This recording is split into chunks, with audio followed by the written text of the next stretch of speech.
My name is Cynthia Onyancha. I'm a registered nurse here at Relisk Hospital.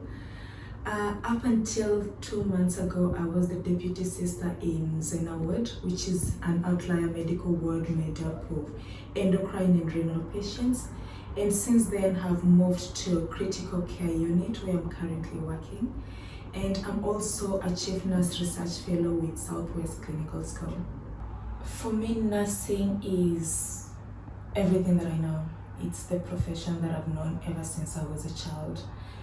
As a child, I was a bit of a sickling. I spent majority of my time in hospital. So I think that's where my love for nursing grew.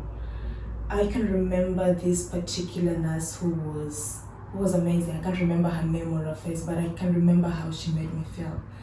And I think that is why I wanted to be a nurse. I wanted to be her. I wanted to be there for people when they need you the most. And I did my training in Kenya and my undergraduate training in Kenya. And after that, I volunteered in a cancer center for a while. I worked in one of the district hospitals for a while before I came to the United Kingdom, where I've worked in Zena Ward as a staff nurse, I've worked as a deputy sister, and now as in critical care. I think for the time that I was a deputy sister in Zena Ward, I felt like I made a lot of impact, or rather helped majority of the ethnic minority people, because I was able to understand their challenges. I was able to understand where they're coming from because I've gone through it, and I feel like that is the best position for me to impact the change that I want to see.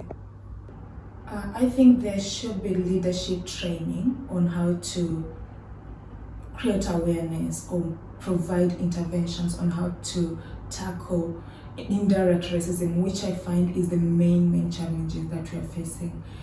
It's not only to create awareness, but the leaders should be able to recognize them and listen to the ethnic minority people when they raise these concerns, because they can come from patients or members of staff, but it's an idea of, do leaders actually recognize them, and is there a way of creating awareness for people to understand that actually this is the reality for majority of ethnic minority people, and provide ways on how to help them.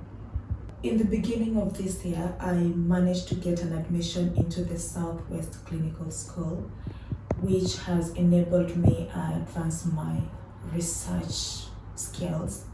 In that time, I've managed to publish a paper, and that's one thing that I'm most proud of. And meeting people along the way, the mentors, they have helped me along that journey.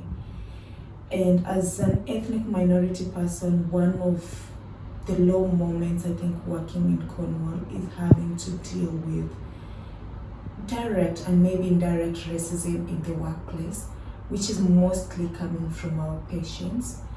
But it's not all the time, but it's something that we have to deal with almost every day. And I think it's not just me, it's about all the ethnic minority people. And I think that's the main issue that we are facing.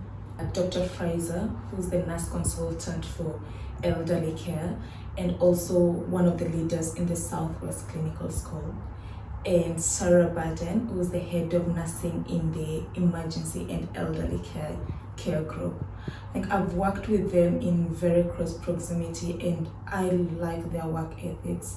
They are approachable, they like what they do, they are brilliant leaders, and they're people that I look up to. You know, they motivate me every day to want to be a better nurse, to be a better leader. Being a member of the ethnic minority group, I think has helped me to transition well to work in the UK.